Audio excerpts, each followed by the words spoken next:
تو پہلی چیز تو ہے کہ اپنے شہد کا معمول بنائیے، اور عادت تو نہیں ہماری، میں بھی کبھی کبھی کوشش کرتا ہوں کہ چائے کے اندر چینی کے بجائے شہد ملا لیا جائے، لیکن چینی کا ٹیسٹ بچپن سے دماغ میں بسا ہوا ہے۔ لیکن ہونا یہ چاہیے کہ ہم اپنی زندگی میں جہاں شوگر استعمال کریں وہاں پر ہم شوگر کی جگہ پر شہد استعمال کر لیں تو بہت ہی اچھا ہے، اور کوشش کریں، کیونکہ یہاں پر بھی جو اسٹورز پر ملتا ہے وہ بھی خالص نہیں ہوتا، بس نام ہی ہے، کوشش کریں کسی فارم سے جہاں پر باقاعدہ نکل رہا، اور ہے بھی فارمز یہاں پر تو اویلیبلٹی ہے، تو وہاں پر جائیے، وہاں سے جا کر شہد نکلوائیے۔ اپنے بچوں کی ابھی سے عادت شہد کی بنائیے۔ یہ جو الٹی سیدھی یہ جو چاکلیٹس کھا رہے ہیں شوگر کے نام پر، یہ ان کے آج کل تو بچوں کو شوگر ہونے لگ گئی، تو ان بچوں کو ان چیزوں سے نکالیے، یہ کینڈیز اور ان چیزوں سے۔ میں نے کل بھی بیان کیا تھا جب دودھ کے بارے میں اللہ نے کہا تھا کہ پینے والے کے لیے بڑا خوشبودار ہے اور خوش ذائقہ ہے اور بہترین ہے، اور ہم نے یہی کہا تھا کہ یہ جو آرٹیفیشل جوسز ہیں ان سے نکالیے، اور خالص جو فارم کے یہاں پر نکل رہا ہو اچھا خالص، یہ جو یہاں پر یہ جو کیمیکل چینجز کے بعد وہ ہمیں جو ڈبے والا ملتا ہے وہ نہیں، بلکہ جو فارمز کے اندر اویلیبل ہے، قریب فارمز ہوتے ہیں، وہاں سے اپنے گھر والوں کی غذا کا اہتمام کیجیے۔ چھوٹی چھوٹی چیزیں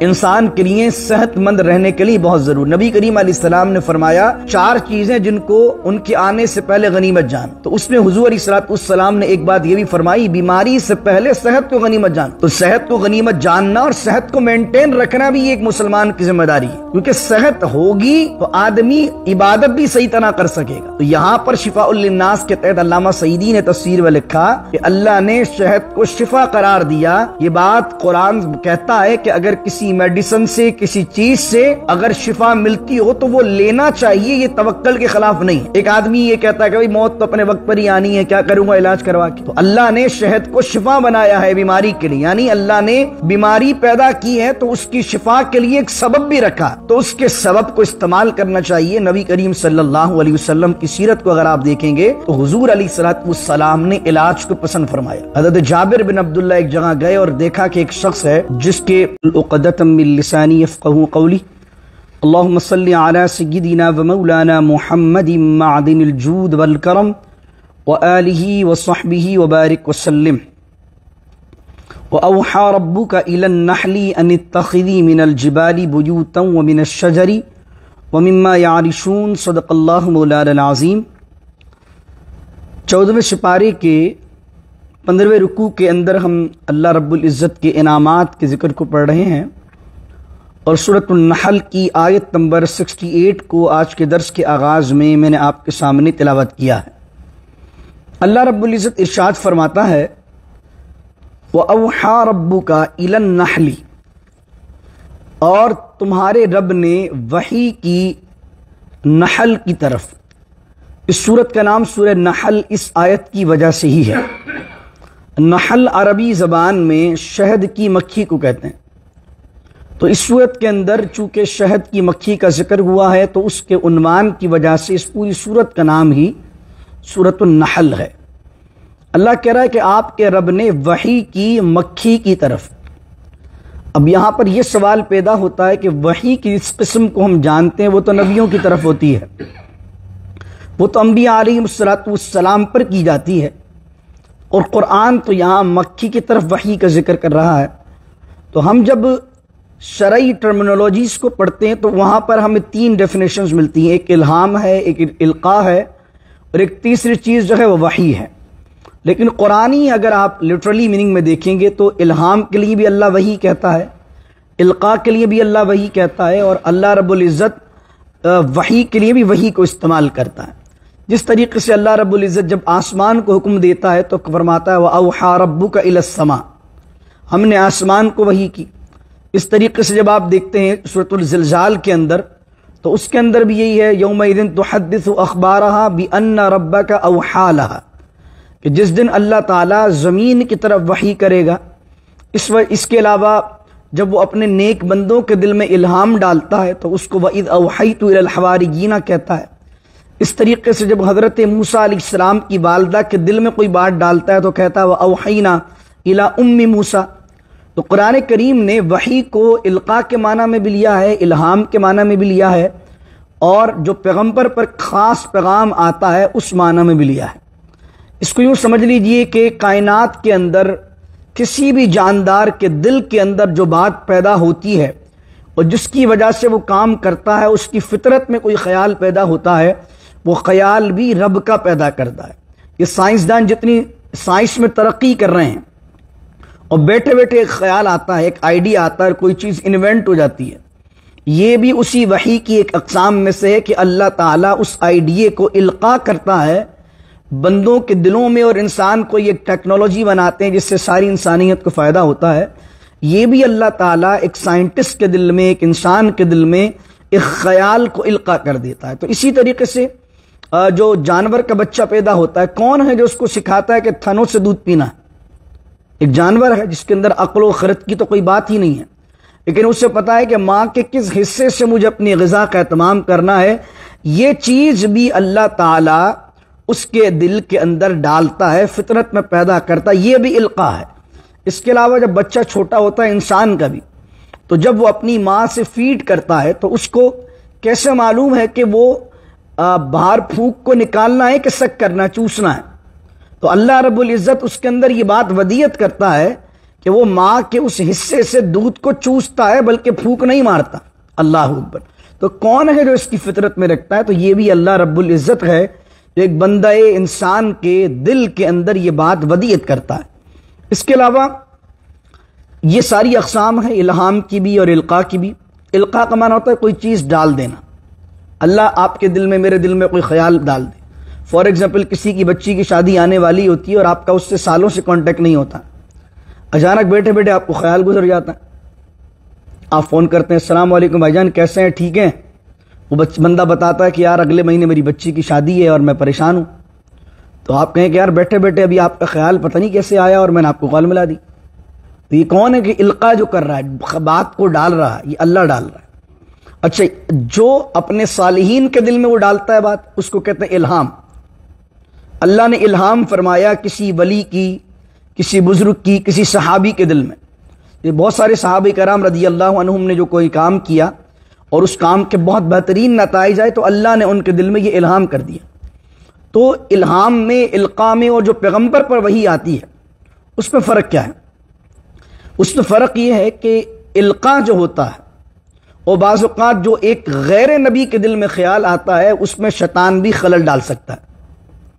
آپ کو کیا پتا کہ وہ خیال آپ کا اللہ کی طرف سے یا شیطان کی طرف سے؟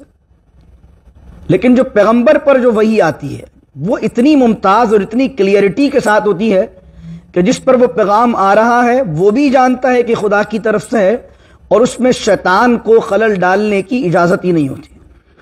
تو کیا پتہ لگا آپ کا، میرا خیال یا کسی ولی کا یا کسی صحابی کا خیال، وہ خیال شیطان کی طرف سے بھی ہو سکتا ہے، شیطان مخل ہو سکتا ہے، پاسبلٹی ہے۔ لیکن جو انبیاء کا خیال ہے، چونکہ انبیاء کا خیال وہ کلام الہی ہوتا ہے، اور کلام الہی کو اللہ رب العزت شیطان کے خیالات سے محفوظ رکھتا ہے۔ کیونکہ اگر یہ عقید رکھ لیا جائے تو میں نے قاضی ایاز کی اب شفا کا درس دیا تھا، وہاں میں نے آپ کو سمجھایا تھا، اگر یہ بات ڈال دی جائے کہ شیطان وسوسہ ڈال سکتا ہے نبی کو بھی، اور نبی کے دل میں بھی خیالات کو ڈال سکتا ہے، تو پھر قرآن پورا مشکوک ہو جائے گا۔ آپ کیسے ہی کیٹیگرائز کریں گے کہ یہ آیتیں جو ہیں وہ خدا کی طرف سے ہیں اور یہ آیتیں جو ہیں وہ شیطان کی طرف سے ہیں؟ ہو سکتا ہے چند آیتوں کے بارے میں کوئی یہ دعویٰ لے کر کھڑا ہو جائے کہ جناب یہ جو آیتیں نازل ہوئی ہیں یہ شیطان نے ڈال دی تھی، یہ قرآنی آیتیں اور رحمانی آیتیں نہیں ہیں۔ استغفر اللہ العظیم۔ جس طریقے سے سلمان رشدی لعین نے ایک کتاب لکھی تھی اور سیٹینک ورسز کر کے اس کو کہہ دیا تھا معاذ اللہ شیطانی آیتیں، الیاذ باللہ تعالی، اور اس میں بھی اس نے دلائل اسی طرح کی ضعیف اور من گھڑت روایتوں کے لیے تھے، جن روایتوں کے اندر جو تاریخ کے حصے میں شامل ہیں، جس کے اندر وہ روایت تھی کہ حضور علیہ السلام سورہ نجم کی تلاوت کر رہے تھے، اور تلاوت کرتے کرتے حضور علیہ السلام کے کان میں شیطان نے کچھ بولا اور حضور نے نماز میں وہ آیتیں پڑھ دیں، اور وہ آیتیں تھی تعریف میں بتوں کی۔ تو مسلمان تو سجدے میں گئے، بتوں نے کہا کہ حضور نے ہمارے بتوں کی تعریف کر دی، تو وہ بھی سجدے میں گر گئے۔ اب یہ روایت تاریخی کتابوں میں ملتی ہے، تو سلمان رشدی نے اپنی کتاب کے اندر جو لکھی معاذ اللہ اس میں یہ روایت لکھی، اس میں حالانکہ من گھڑت روایت ہے۔ تو ہمارا عقیدہ یہ ہے کہ شیطان کے وسوسوں سے اور شیطان کے خلل ڈالنے سے انبیاء کی وحی جو ہوتی ہے وہ محفوظ ہوتی ہے۔ کیونکہ اگر آپ یہ عقیدہ رکھیں گے کہ شیطان انبیاء پر حاوی ہوتا ہے، یہ انبیاء کو وسوسہ ڈال سکتا ہے، تو جو انبیاء پیغام لے کر آئے ہیں، جیسے قرآن ہے، توریت ہے، انجیل ہے، جو پیغام ان پر نازل ہوا ہے وہ اپنے فرسٹ اسٹیج میں ہی مشکوک ہو جائے گا۔ یعنی توریت میں تو بعد میں چینجنگ ہوئی، انجیل میں تو بعد میں چینجنگ ہوئی، لیکن جو انجیل جناب عیسیٰ پر نازل ہوئی، جو زبور حضرت داؤد پر نازل ہوئی، جو توریت حضرت موسیٰ پر نازل ہوئی، اگر ہم یہ مان لیں کہ انبیاء پر شیطان حاوی ہوتا ہے خیال ڈالنے میں، تو وہ جب اپنے نزول کے زمانے میں کتاب ہوگی تو نزول کے زمانے میں ہی مشکوک ہو جائے گی۔ تو اس لیے وحی کا لفظ الہام کے لیے بھی استعمال ہوتا ہے، القاء کے لیے بھی استعمال ہوتا ہے، لیکن وہاں پر اگر اس سے نتائج اچھے آئیں گے، خیر والے آئیں گے، تو وہ رحمانی ہیں، اور اس سے نتائج اچھے نہیں ہیں، کسی کے دل میں کوئی برا خیال آیا وہ کر گزرا، تو وہ شیطانی خیال ہے، وہ رحمانی خیال نہیں ہے، اور اس سے اچھے نتائج آئے تو وہ رحمانی خیال ہے۔ لیکن جو پیغمبر کے دل پر خیال آ رہا ہے، جو ان کے دل پر الہام کیا جا رہا ہے، یا باقاعدہ ورڈنگ کے ساتھ فرشتہ لے کر آ رہا ہے، اس میں کوئی ڈاؤٹ اور اس میں کوئی شک کی گنجائش نہیں ہوتی کہ وہ کلام الہی ہے، کہ شیطان کو اس میں ذرہ برابر بھی اختیار نہیں۔ یہ بات ضمناً مفسرین نے یہاں بیان کی ہے، تو یہ آپ کو دونوں چیزیں معلوم ہونا چاہیے، اور یہ بھی معلوم ہونا چاہیے کہ وحی کا لفظ قرآن نے انبیاء علیہ السلام کے علاوہ بھی استعمال کیا ہے، اور جہاں استعمال کیا ہے تو پھر کیسے استعمال کیا۔ تو اللہ رب العزت نے چھوٹی سی مکھی کے دل میں کیا بات ڈالی کہ ان اتخذی من الجبال بیوتا ومن الشجر، کہ اے مکھی تو بنا لے گھر اپنے پہاڑوں میں، درختوں میں، ومما یعرشون، اور لوگوں کے بنائے ہوئے چھپروں میں، لوگوں کی جو چھتیں ہوتی ہیں، لوگوں کے جو طاق ہوتے ہیں، اس میں گھر بنا لے۔ اب دیکھیں اللہ رب العزت کنسٹرکشن کا آئیڈیا دے رہا ہے، اور کس کو دے رہا ہے؟ ایک مکھی کو دے رہا ہے کہ تجھے یہاں یہاں یہاں بنانا۔ تو شہد کی مکھی کی ہیں دو اقسام، اس وجہ سے شہد کی دو اقسام ہو جاتی ہیں، ایک آرگینک کہلاتا ہے اور ایک ان آرگینک کہلاتا ہے۔ اور آرگینک تو یہ ہے کہ اگر آپ ایک فارم بنا دیا جائے اور اس فارم کے اندر باقاعدہ مکھیوں کو پالا جائے، اور مکھیوں کے لیے باقاعدہ، یہاں ہمارے ٹیکسس میں بھی کئی جگہ پر ہے کہ وہ باقاعدہ ان کے لیے بڑی بڑی جگہ بنائی ہوئی جہاں پر جا کے وہ چھتا بناتی ہیں۔ یہ تو وہ ہیں جو فارمز کے اندر ہیں، وہ مما یعرشون میں یہی اشارہ ہے کہ وہ لوگ جو چھپرے بناتے ہیں ان چھپروں پر بھی گھر بنا لو۔ اگر اللہ نے یہ بات اس کے دل میں نہیں ڈالی ہوتی تو لوگ کتنے بڑا فارم بنا لیتے، لیکن وہ بناتی نہیں۔ وہ بنا اس لیے رہی ہے وہاں پر چھپرا کہ اللہ نے اسے حکم دیا۔ اور اس کے علاوہ ایک وہ مکھیاں ہیں کہ جو کہ ان چھپروں میں گھر نہیں بناتی ہیں، بلکہ بڑی بڑی بلندیوں پر، کہاں کہاں درختوں پر چھپرے بناتی ہیں، اپنا چھتا بناتی ہیں، پہاڑوں پر چھتا بناتی ہیں۔ اور آج میں پڑھ رہا تھا ایک تفسیر میں بڑی خوبصورت بات، کہ کبھی جائیے گا گوگل پر لکھیے گا مکھی کا چھتے کے بارے میں لکھیے گا، تو یہ بناتی بڑے ٹیکنیکل اور میتھمیٹیکلی انداز سے۔ ان کا جو چھتا ہوتا ہے وہ چھتا ہوتا ہے مسدس شیپ میں، مسدس کہتے ہیں جس کے چار کونے ہوتے ہیں۔ کس طریقے سے ہوتا ہے؟ 2، 4 اور یہ 6، یعنی اوپر سے بھی تاج ٹائپ کا بنا ہوتا ہے اور نیچے سے بھی یہ ٹائپ، اور اس طرح کے بیچ میں 2، تو کتنے ہو گئے؟ 1 2 3 4 5 6، اس طرح بنا ہوتا ہے۔ اور جیومیٹری کے اندر میتھمیٹیشنز جو وہ کہتے ہیں یہ جو اینگل ہے یہ ایسا اینگل ہے کہ اگر ان اینگلوں کو آپس میں جوڑتے جائیے تو دوسرے اینگلز میں کیا ہوتا ہے کہ دوسرے اینگلز کے اندر بیچ میں کچھ نہ کچھ اسپیس اور گیپ رہ جائے گا۔ لیکن یہ ایسی شیپ ہے جس کے اندر 6 کارنرز ہوتے ہیں کہ اگر ان کو ملاتے جائیے تو بیچ میں باریک سا بھی گیپ نہیں آئے گا۔ اور ان مسدس چیزوں کو اتنے سارے، یعنی ایک نہیں بناتی اتنا بڑا، بلکہ چھوٹے چھوٹے چھوٹے چھوٹے بناتی ہیں تاکہ اس کے اندر وہ کلی کرتے جائیں، الٹی کرتے جائیں، جو غذا لے کر آئی ہیں وہ نکالتی جائیں۔ اور وہ اس انداز سے بناتی ہیں کہ اگر آپ دیکھیں تو آپ دیکھیں گے کہ ایک عام سائنٹسٹ بھی، میتھمیٹیشنز بھی پرکار کے بغیر اتنی بیوٹی کے ساتھ، اتنی ترتیب کے ساتھ وہ بنا ہی نہیں سکتا۔ یعنی ایک عام آدمی کتنا ہی ایکسپرٹ ہو اس سے نہیں بنے گا اتنا بڑا چھتا اس انداز میں کہ ہر خانہ، ہر چیز بالکل برابری کے ساتھ، بٹ اتنی ترتیب کے ساتھ یہ بناتی ہیں۔ اس کے بعد اللہ آگے کہتا ہے ثم کلی من کل الثمرات۔ اب اللہ تعالیٰ شہد کی مکھی کے دل میں یہ بات ڈالتا ہے کہ تو کھا اور چوس ہر پھل میں سے، ثمرات، ہر پھل میں سے جا اور جا کر کھا اس کو۔ اب یہاں پر امام رازی نے ایک بات لکھی ہے اور میجورٹی ایک الگ بات کہتے ہیں۔ امام رازی رحمۃ اللہ علیہ فرماتے ہیں کہ یہ جو شہد کی مکھی ہے چوستی کیا چیز ہے؟ تو امام رازی رحمۃ اللہ علیہ کی نظر کے اندر یہ ہے کہ جو صبح صبح کے وقت جڑی بوٹیوں پر، پھولوں پر اور پھلوں پر شبنم گرتی ہے، امام رازی فرماتے ہیں اس شبنم کو یہ پی کے آتی ہیں۔ اور اکثر کا قول کہ اکثر کہتے ہیں کہ نہیں، ان جڑی بوٹیوں کو چوس کر آتی ہے، دونوں اقوال ملتے ہیں۔ ثم کلی من کل الثمرات، تو اللہ نے کہا ہر پھل میں سے، ہر پھول میں سے، ہر جڑی بوٹی میں سے کھا لے، فسلکی سبل ربک ذللا، اور اللہ فرما رہا ہے کہ اب اپنے رب کی آسان کیے ہوئے راستوں پر چلتی پھرتی رہے۔ یعنی کہ آپ دیکھیں یہ مکھیوں کا ایسا ڈسپلن ہے کہ ان میں شہد کی مکھیوں میں ایک بڑی مکھی ہوتی ہے جو ان کی ملکہ ہوتی ہے، وہ ملکہ آگے چلتی ہے اور یہ سب اس کے پیچھے چلتی ہیں۔ شہد کی مکھی کے بارے میں تحقیق کرنے والوں نے لکھا کہ جب یہ نکلتی ہیں تو بہت باریک سی آواز کے اندر کوئی نغمہ، کوئی آواز ایک موسیقی کی ٹائپ کی نکل رہی ہوتی ہے، جس آواز کو یہ سب بولتے ہوئے جاتی ہیں اور ایک دوسرے کو فالو کر رہی ہوتی ہے۔ اسی آواز کو سنتے ہوئے یہ جاتے ہیں اور اسی آواز کو سنتے ہیں اسی ڈائریکشن میں آ رہے ہوتے ہیں، کتنی دور نکل جائیں لیکن کبھی اپنا چھتا نہیں بھولتے۔ آپ دیکھیں نا، کبھی کسی باغ میں ہے تو کبھی کسی باغ میں، کبھی کسی درخت میں ہے تو کبھی کسی پھل پر ہے، کبھی کسی پھل پر ہیں تو کبھی اس پھول میں۔ تو اللہ کہہ رہا ہے کہ ہم نے ان کو یہ بات کہی ہے کہ ہمارے ہموار کیے ہوئے راستے پر، ہمارے مسخر کیے ہوئے راستوں پر، ہمارے آسان کیے ہوئے راستے پر جاؤ، آؤ چلتی پھرو۔ اللہ اکبر۔ تو بہت ترتیب کے ساتھ کچھ مکھیاں کی ڈیوٹی ہوتی ہے کہ وہ چھتے کی حفاظت پر رہیں گی، سیکیورٹی کے لیے، اور کچھ مکھیوں کی ذمہ داری ہے کہ ملکہ کے ساتھ وہ جو ہے وہ جائیں گی چوسنے کے لیے۔ اب دیکھیں اتنی سی مکھی ہے اور اس میں اللہ نے کیا سسٹمیٹک طریقہ رکھا ہے کہ وہ کس طریقے سسٹم کے ساتھ یہ چیزیں پروڈیوس کر رہی ہیں۔ پھر فرمایا کہ یخرج من بطونہا شراب، اور نکلتا ہے ان کے پیٹوں سے ایک پینے والی چیز۔ وہ پینے والی چیز کیا ہے؟ شہد۔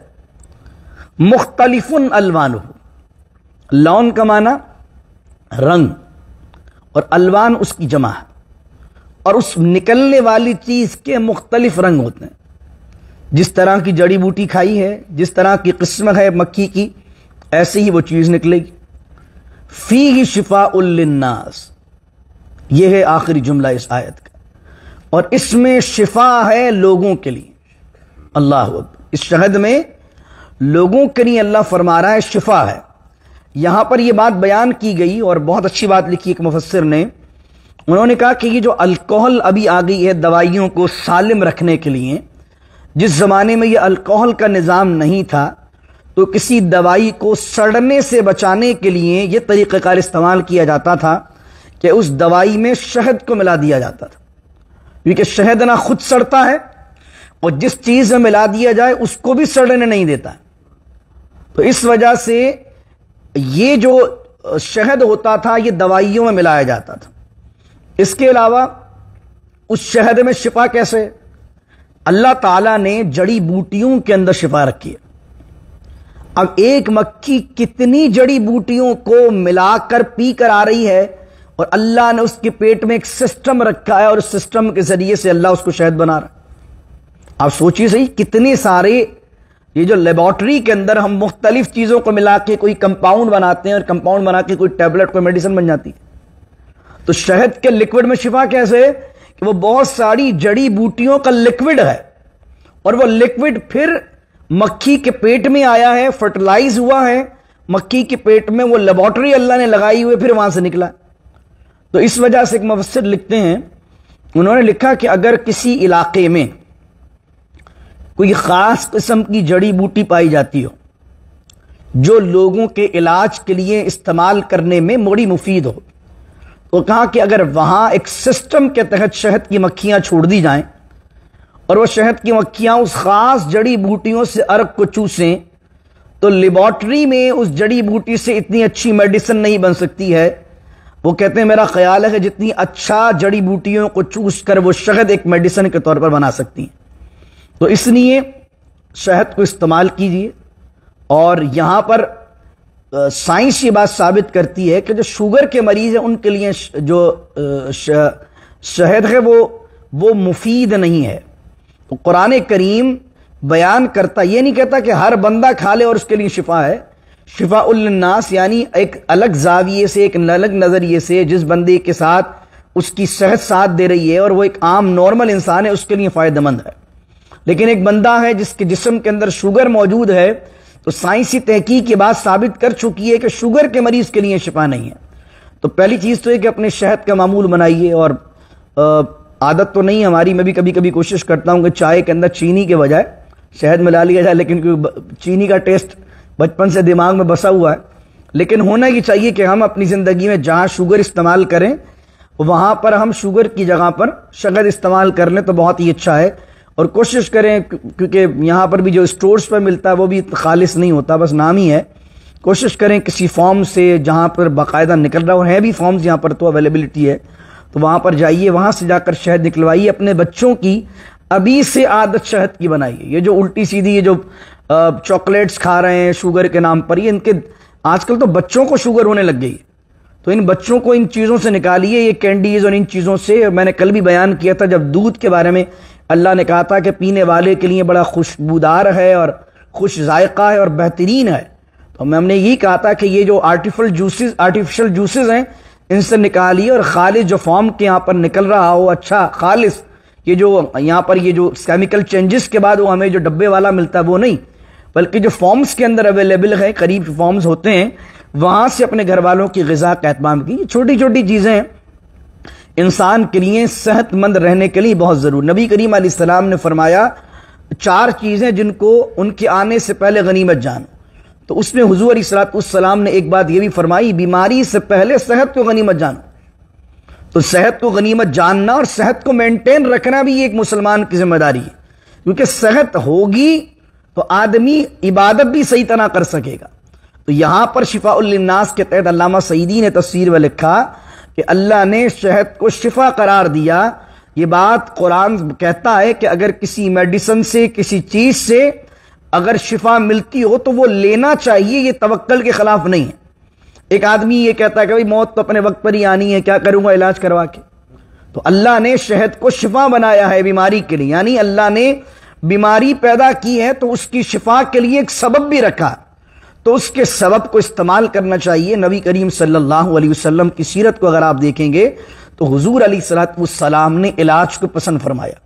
حضرت جابر بن عبداللہ ایک جگہ گئے اور دیکھا کہ ایک شخص ہے جس کے جسم میں کہیں پھوڑا وغیرہ ہو گیا ہے اور کافی بیمار ہے، تو آپ نے فرمایا میں نے حضور سے سنا ہے کہ فسد لگوانے میں یعنی پچھنے لگوانے کے اندر شفا ہے، تو میں فسد لگوانے والے کو بلاتا ہوں تاکہ وہ تیرے جسم کا اضافی خون جہاں پر ہے وہ اضافی خون نکال دے۔ جس طرح آج کل وہ ہجامہ سینٹرز چل رہے ہیں نا، ہجامہ والی بات، تو اس کو بلایا گیا۔ اس زمانے میں بڑے ایکسپرٹ لوگ موجود تھے، اس زمانے میں ہجامہ سینٹرز تو بہت سارے موجود ہیں، لیکن بہت سے لوگوں کو صرف خون نکالنا آتا ہے، لیکن کہاں کا نکالنا ہے، کب نکالنا ہے، کس کے نکالنا ہے یہ خبر نہیں ہوتی۔ تو یہاں خون نکالنا مقصود نہیں ہے، بلکہ اس کی بھی ایک ایکسپرٹیز ہے کہ جو لوگ اس میں ماہر ہیں، جنہیں معلوم ہو کہ کن ایام میں نکالنا ہے کس کا نکالنا۔ ایک شوگر کا پیشنٹ ہے، اس کے جسم پر آپ نے 10-15 کٹ لگا دیے، اس کا خون نکال دیا، اس کے تو زخم بن جائیں گے وہ، اور وہ جو کٹ لگے ہیں وہ بیچارے کے شوگر کے پیشنٹ کے اگر شوگر ہائی ہے اس کی تو وہ تو زخم بن جائیں گے اور وہ بھریں گے بھی نہیں، کیونکہ آپ کو پتا ہے کہ شوگر کے پیشنٹ کے اگر خراش بھی آتی ہے تو نارمل انسان کے مقابلے میں اس کا جو خراش ہے وہ بڑی دیر سے ٹھیک ہوتی ہے، جسم میں جو زخم ہے بڑی دیر سے بھرتا ہے۔ اب کسی آدمی کو پتہ ہی نہ ہو کہ کس کے چیرا لگانا ہے کس کے چیرا نہیں لگانا، تو فسد لگوانے کے اندر حضور علیہ السلام نے فرمایا شفا بھی ہے، اور اس طرح علاج کیا جاتا تھا۔ تو علاج کروانا چاہیے۔ جو آج کل لوگ عاملین کے چکر میں پڑے ہوئے ہیں، کئی اس طرح کے کیسز ہمارے ساتھ آتے ہیں، لوگ عملیات کے چکر میں لگ جاتے ہیں اور رقیہ کے چکر میں لگ جاتے ہیں۔ تعویذات اپنی جگہ برحق ہیں اگر قرآنی ہوں اور احادیث سے ہوں، لیکن قرآنی آیات یہ روحانی منزلیں ہیں، لیکن دنیا یہ مٹیریلسٹک ورلڈ ہے، تو اللہ نے اس مٹیریلسٹک ورلڈ کو مٹیریل چیزوں سے بنایا، تو اس لیے علاج بڑا ضروری ہے۔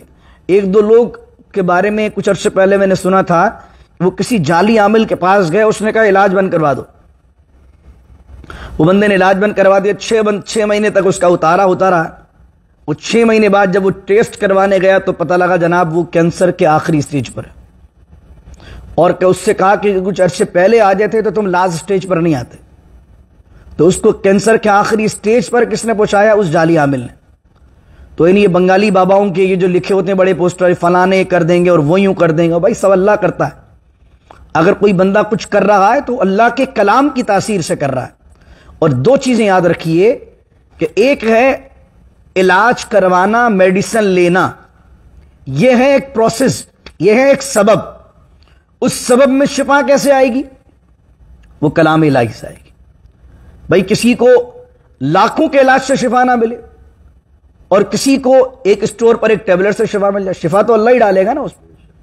تو آپ کو دونوں کام کرنا ہے، صرف علاج پر بھروسہ نہیں کرنا، توکل بھی رکھنا ہے، قرآن سے مدد بھی لینی ہے، اللہ سے مدد بھی مانگنی ہے کہ اللہ جو میں علاج کروا رہا ہوں وہ میرے لیے شفا بن جائے، جو میں میڈیسن لے رہا ہوں وہ میرے لیے شفا بن جائے. بعض اوقات کیا ہوتا ہے، عملیات جو روحانی وہ ضروری کیوں ہوتے ہیں؟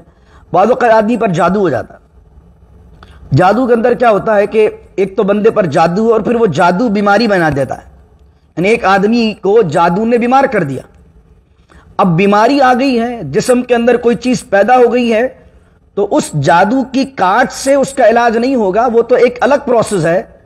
اب جس بیماری نے آپ کو پکڑ لیا ہے، آپ اس کا کروائیے میڈیکلی دنیا کے اندر جو رائج ہے علاج، اور ساتھ ساتھ جادو کی کاٹ کروائیے تاکہ جو علاج آپ کا چل رہا ہو وہ آپ کے لیے شفا بن جائے.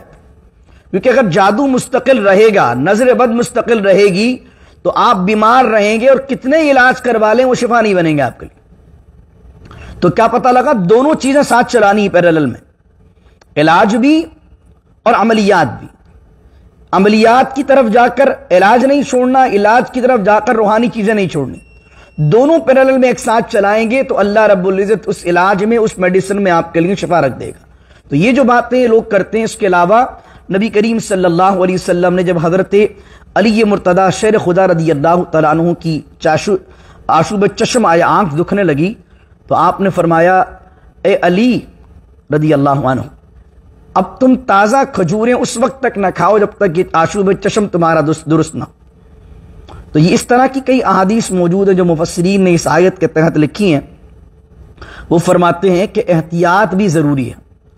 وہ چیزیں جو انسان کی صحت کو نقصان دیں اور یہ بات پروو ہو کہ یہ چیزیں نقصان دیتی ہیں، ان کا استعمال ناجائز ہے. یہ شوگر کا پیشنٹ ہے، وہ کہے کہ یار شوگر تو لیکن اب کتنی زندگی بچی ہے لیکن میں تو مٹھائی کھاؤں گا، مجھے تو گلاب جامن پسند ہے، تو اس کے لیے گلاب جامن شریعت کے طور پر بھی ناجائز ہے، کیونکہ وہ اپنی جان کو ہلاکت میں ڈال رہا ہے.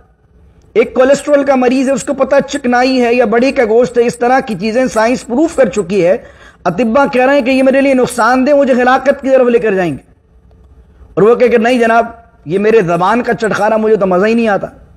تو اس کے لیے جس کو بیماری آ چکی، اس کے لیے ان چیزوں سے بچنا لازمی ہے، اور اگر نہیں بچے گا اور اپنے آپ کو ہلاکت میں ڈالے گا تو گنہگار ہوگا. کچھ لوگ ایسے ہیں کہ وہ ٹیسٹ ہی نہیں کرواتے، ان کو چاہیے کہ ہر 6 مہینے بعد، سال بعد ایک ٹیسٹ کروائیں، دیکھیں جسم کے اندر کیا چیزیں چل رہی ہیں، تاکہ اپنی ڈائٹ پلان اس طریقے سے کریں. وہ میری ان سے چند مرتبہ بات ہوئی تو بولے حضرت ٹیسٹ کرواؤں گا تو کچھ نہ کچھ آ جائے گا، تو ٹیسٹ ہی نہیں کرواؤں. بھائی کچھ آ جائے گا تو ابھی کنٹرول ہو جائے گا، ورنہ چلتے پھرتے مر جاؤ گے. کم از کم اگر کچھ آ جائے گا تو تمہیں توبہ کی توفیق تو ہوگی نا.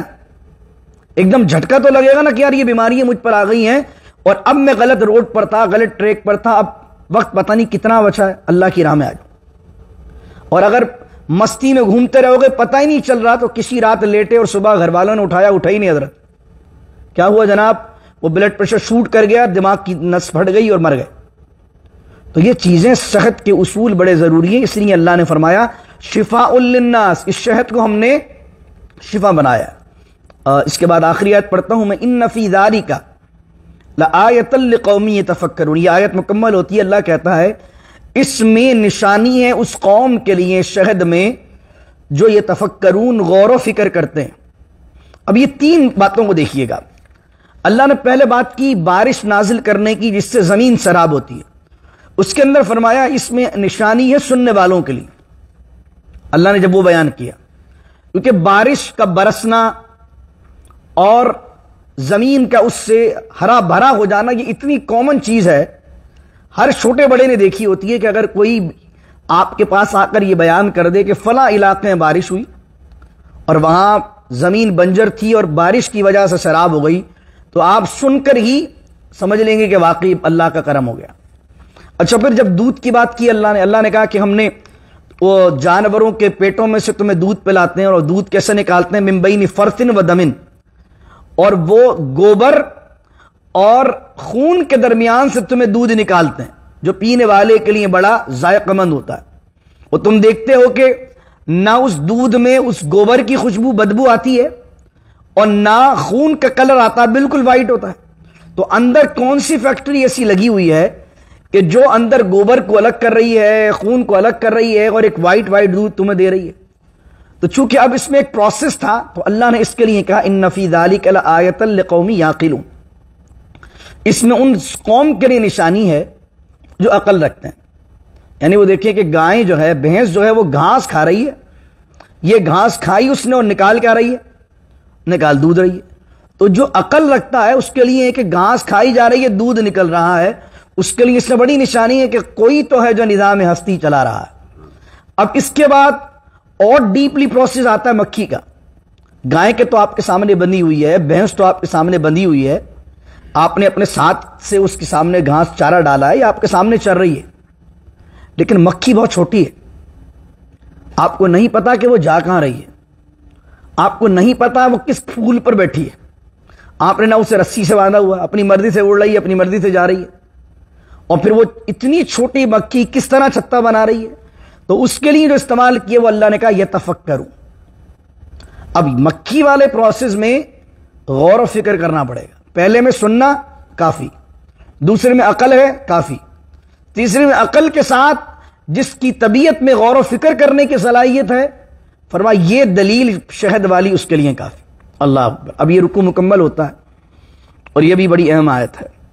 واللہ خلقکم، اور بے شک اللہ تمہیں پیدا کرتا ہے، ثم یتوفاکم، پھر اللہ تمہیں وفات دیتا ہے، ومنکم من یرد الی ارذل العمر، اور پھر اللہ تم میں سے بعض کو لوٹا دیتا ہے ارذل العمر، ناکارہ عمر کی طرف، لکی لا یعلم من بعد علم شیئا، تاکہ وہ ہو جائے بہت کچھ جاننے کے بعد سب چیزوں سے بے خبر۔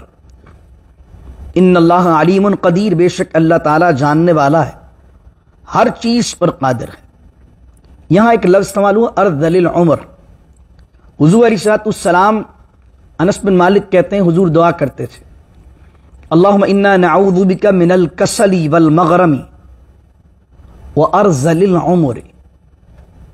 حضور علیہ السلام فرماتے تھے اے اللہ میں تجھ سے کنجوسی سے، سستی سے، کاہلی سے اے اللہ پناہ مانگتا ہوں، اور ارذل العمر سے، نکارہ عمر تک پہنچنے سے میں تجھ سے پناہ چاہتا ہوں۔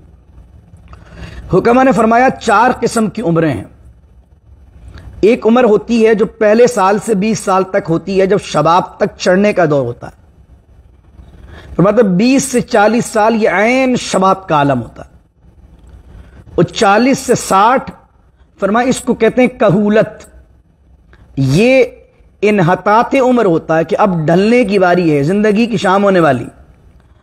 اور جو 60 سے اوپر ہے، 70 ہے، 75 ہے، 80 ہے، 90 ہے، یہ انحطاط کبیر ہے، یعنی کہ ڈھلنے پر بھی ڈھلنا۔ اور پھر آدمی اگر ایسا ہو جائے کہ چیزیں بھولنے لگے، اور بڑے بڑے نامور جینیس لوگ، ان کو کل کی بات یاد نہ رہے کل کھایا کیا تھا، وہ کروٹ لینے پر بھی دوسروں کے محتاج ہو جائیں، یعنی بستر پر کروٹ بھی نہ لے سکیں، کسی کے محتاجوں کو کوئی انہیں کروٹ دلا دے، العیاذ باللہ، اس کو کہتے ہیں ارذل العمر۔ تو اللہ کہہ رہا ہے انسان پر ہم یہ ادوار لے کر آتے ہیں، اور کچھ کو ہم ارذل العمر تک لے جاتے ہیں، تاکہ وہ خود بھی جو سمجھتا تھا دنیا میری وجہ سے چلتی ہے اور میں بہت جینیس ہوں، میں بہت طاقتور ہوں، میرے بغیر کچھ ہل نہیں سکتا، اس کو دکھائیں کہ اس کی اوقات کیا ہے۔ اور دوسرے جنہوں نے اس کا جوبن دیکھا ہو، اس کو بھی دکھائیں کہ آج اس کا حال کیا ہے۔ وہ بڑے بڑے بدماش جو گلیوں میں روڈوں پہ چلتے تھے، جن سے لوگ دبدبا کھاتے تھے اور جن سے لوگ ڈرتے تھے، لوگ نے دیکھا ان کو کہ وہ اپنے بستر پر کروٹ لینے کے لیے بھی لوگوں کے محتاج تھے. اللہ دکھاتا ہے ایسے لوگ. تو اس لیے حضور علیہ السلام نے کیا دعا کی؟ اللہ مجھے ارذل العمر سے پناہ عطا فرما. تو اس لیے حضور علیہ السلام کا ایک اور فرمان ہے، حضور نے فرمایا میری امت کی ایوریج عمر جو ہے نا وہ 60 ہے. یعنی موسٹ آف دا لوگ جو ہیں، زیادہ تر لوگوں کی جو عمر ہوگی وہ 60 ہوگی. تو اگر آپ 60 کے قریب ہیں، 60 میں ہیں یا 60 سے اوپر ہیں، تو آپ کو تو زیادہ آخرت کی پرواہ ہونا چاہیے. کہ حضور نے پہلی پریڈکٹ کر دیا کہ 40-60 سال عمر ہے، تو 60 سے اوپر گئے تو آپ سمجھ لیجیے اب آپ انحطاط کبیر کی عمر میں. ابن عباس نے یہاں ایک بات فرمائی اس آیت کی، فرمائے ارذل العمر سے مراد تو کافر کی عمر ہے، لیکن وہ صرف ابن عباس کا قول ہے. حالانکہ حضور کی الگ سے حدیث موجود ہے کہ ارذل العمر جو ہے حضور پناہ مانگ رہے ہیں، مومن پہ بھی آ سکتی ہے، کافر پہ بھی آ سکتی ہے. لیکن ابن عباس نے جو بات کی وہ بات بڑی نفیس بات ہے. انہوں نے کہا کہ مومن کی عمر زیادہ ہونا اس کے لیے اچھا ہے، کیونکہ جتنی عمر ہوگی اتنی نیکیاں کرے گا. لیکن اس کا دوسرا پہلو ہے کہ کیا ہم ویسے مومن ہیں؟ کر پائیں گے ہم اسی نیکیاں؟ ہم تو نیکیاں کیا کرتے ہیں، صبح سے شام گناہوں میں بسر ہوتی ہے. عمر بڑھنے کا مقصد ہے گناہوں کا بڑھنا. جو کر لی ہے گناہ اللہ وہ بخش دے. بڑی عمر میں آ کر خدا نہ خواستہ عقل پھر جائے، اور جو دین بعض اوقات کچھ لوگ ہوتے ہیں بڑھاپے میں آ کر گمراہ ہو جاتے ہیں، الیاذ باللہ تعالی. تو اللہ سے دعا آدمی کرے کہ آدمی گمراہ ہونے سے مالک پہلے اٹھا لے ایمان کی حالت. تو ہم سے ناراض ہو اس سے پہلے دنیا سے اٹھا لے، تجھے راضی کر کے دنیا سے جائیں. تو ارذل العمر جو ہے، اس لیے جب بھی دعا دیں کسی کو اپنے لیے دعا کریں، طویل عمر نہ مانگیں، صحت و عافیت والی، سلامتی والی، برکت والی عمر مانگیں. ایک آدمی 55 سال کا ہے اور بستر پر پڑ گیا، اب اٹھا بھی نہیں جا رہا، اس سے لیٹا لیٹا اپنے بستر پر. اب وہ 20 سال اللہ نے اس کو طویل زندگی دے دی. بتائیے وہ 20 سال بستر پر کاٹنا، الیاذ باللہ تعالی. وہ مرنے کی تمنا کرے گا لیکن موت نہیں آئے گی. ایسے موقع پر اللہ موت بھی دیتا ہے آدمی کو تو مہربانی فرماتا. تو میرے دوستوں، میرے بھائیوں، اللہ سے دعا کریں اللہ عافیت والی، سلامتی والی، برکت والی، رحمت والی، ایمان والی ہمیں زندگی عطا کرے، اور ارذل العمر تک پہنچنے سے ہمیں اپنی پناہ عطا فرمائے. ایمان اور عافیت کے ساتھ ہمیں حضور علیہ السلام کے شہر مدینۃ المنورہ میں موت عطا فرمائے. حضرت عمر دعا کرتے تھے اس بارے میں، وہ دعا میں اکثر کرتا بھی ہوں. حضرت عمر کہتے تھے، آج ہی مسجد نبوی کے اندر لائبریری میں جائیں تو اوپر لکھی ہوئی بھی ہے مسجد نبوی دعا، اللہم ارزقنا شہادۃ فی سبیلک. حضرت عمر کی دعا ہے، اے اللہ ہمیں اپنی راہ میں شہادت کی موت عطا فرما. واجعل موتنا، اور ہماری موت کو بنا دے فی بلدی رسولک صلی اللہ علیہ وسلم، تیرے حبیب کے شہر میں ہماری موت عطا فرما. تو زندگی پاکستان میں، ہندوستان میں، کینیڈا میں، امریکہ میں ہم نے گزار لی، لیکن اللہ سے دعا ہم یہ کرتے ہیں مالک دم نکلے تو حضور کے شہر میں نکلے اور بقیہ پاک کے مدفن ملے.